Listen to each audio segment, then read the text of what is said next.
Obviously, the organization today is very happy to announce Trent Mann as a new chief amateur scout. One of the first deal I ever made in hockey when I was with the Ottawa Junior Centers was to acquire Trent Mann from the Pembroke Lumberkins to the Ottawa Junior Centers. So I think Trent and I go back a long way. He's really established himself as one of our better scouts.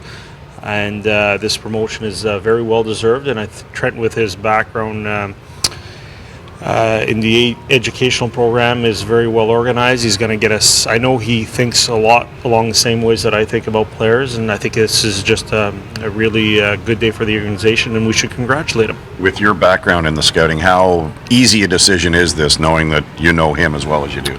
Well, it wasn't the easiest decision for the simple reason is we had a few really good internal candidates. And we always feel that in this organization, if you get a chance to promote from within, it's something that you should do because you give people a chance to move up. And went through the process with a few interviews, and it was really tough decisions. And I think that speaks to the strength of our whole scouting staff when you have some really good candidates with it. For me, it's easy because I know his strengths as a scout. And the transition is going to be so smooth. So that's why I felt it was a natural choice for Trent. Was it tough to lose Bob at this time of the year, or No, not really. At the start of the year, it's never tough to lose a scout, and I think we're better for it now with Trent on board, and I think we're going to draft a lot of good players as we've done in the past. I was always very present as assistant GM with running drafts and everything, especially with the first rounders. Logan Brown I saw, I think, 9 or 10 times last year. I don't want to be off on the number, and so felt really comfortable with the pick. And it's going to be the same. I'm still going to see the first rounders and know them, and probably be a bit less around the team in the second half so I can go out and scout, because I feel it's very important. Well, but what did you see from your hockey club last night, and probably its most complete game of the season? Actually, that's well said, Gord. It's definitely our most complete game of the season. I think the way we came out, I really feel the guys are really getting the system now. The way we came out in the first, we were a bit flat in the second period, but afterwards, how we played in the third, we gave up 5 shots. I think it's a game we gave up the less scoring chances.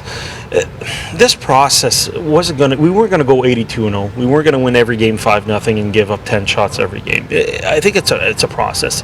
It's a more difficult process. We always want to get to the finish line as quickly as possible, but through the first 6 games, we've seen at times where we've been really good, and at times where the guys are maybe overthinking, but that's going to happen when you implement a new system.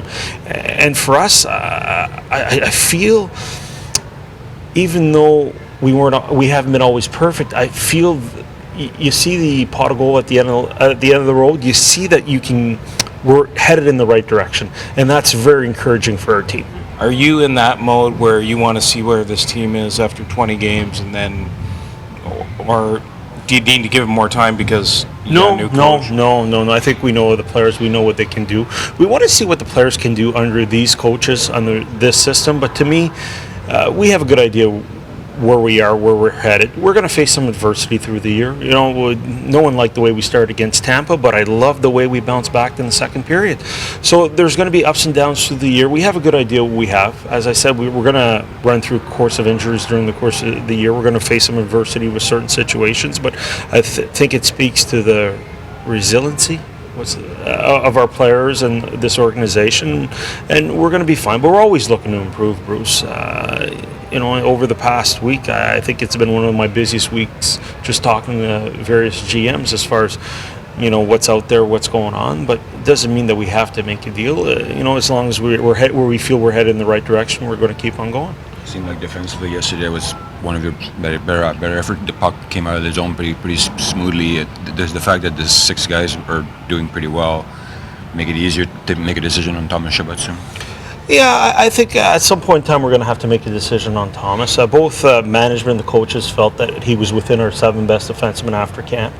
And at this point in time in the year, when junior or settling in, it's not the end of the world for him to be here and practicing and going on his first real road trip, seeing how the pros do it. So I think it can only help him down the road to see how things are done and putting the extra effort in. But at a certain point in time, he's 19 years old and he needs to play. And we could hit an injury tomorrow, and he's here with us till the rest of the year. And maybe one guy's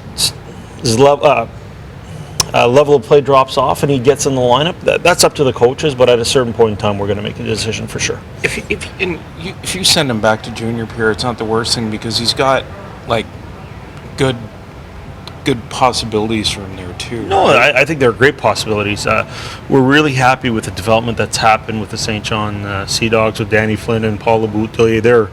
They really helped. I know Paul worked a lot with him on his shot last year.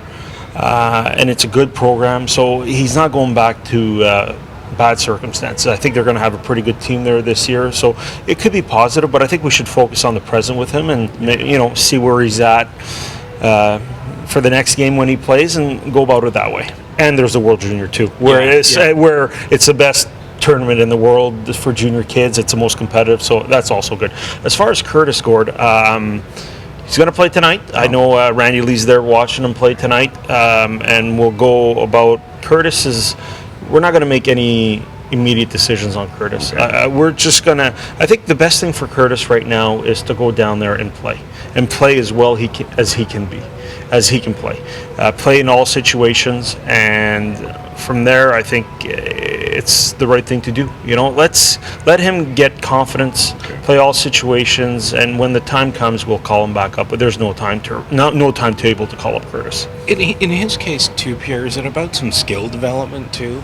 I think with Curtis last year we ran into a lot of injuries, and it's something that we thought about sending him to the minors last year, more based on play. This year, with all the circumstances of missing a camp, I think he's not there yet. He's playing, but he's behind the 8 ball. So for him to work on his skills, we didn't draft Curtis just to be a third, fourth line guy. We drafted Curtis to be an impact player for us, and I think going down there, and even if he makes a mistake down there, it's not the end of the world, even though we want to win and we make our players accountable down there too.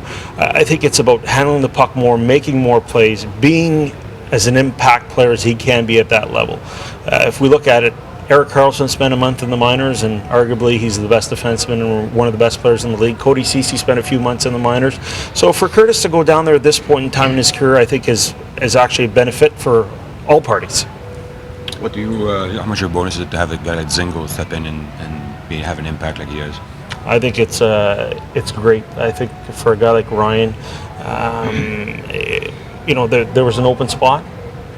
Right now he's taking the ball and rolling with it, and only more credit should be given to him for what he's being able to accomplish. He even told us that I'm going to prove you guys that I'm a regular NHL player, and he's showing it through his play, and all the credit goes to him. The way he's skating, the way he's competing, we can only congratulate him as best as we can, and he's playing well within the system, and we know our coach likes speed by we've seen it in our dressing room. So I think it's great for him. No one is more happy, and again, it goes to all the few years he's put into Binghamton, coaches we've had there, Sean Donovan, you go back to Bob Janicek stepping up to draft him. So I think it's a great credit to the organization, but the biggest credit should go to Ryan Zingo. I think if we can continue on the same path of how we played last night, but we're not going to play. I wish I could tell you we're going to play like that for 60 minutes, but no team plays like that for 60 minutes. So, it's us. It's when we have breakdowns. Like Craig Anderson, the save he made yesterday when it was 2-0 on Barchi. That can change the whole course of the game. He makes that save, we bounce back, we win the game. We barely gave up. I think yesterday was a game we gave up the less scoring chances, according to our coaches. So, it's fun to do media on a day like today when we've played so well, but at the same time, you see the green light at the end of the tunnel, and our fans have to be patient. It's not going to change within a matter of a game or two.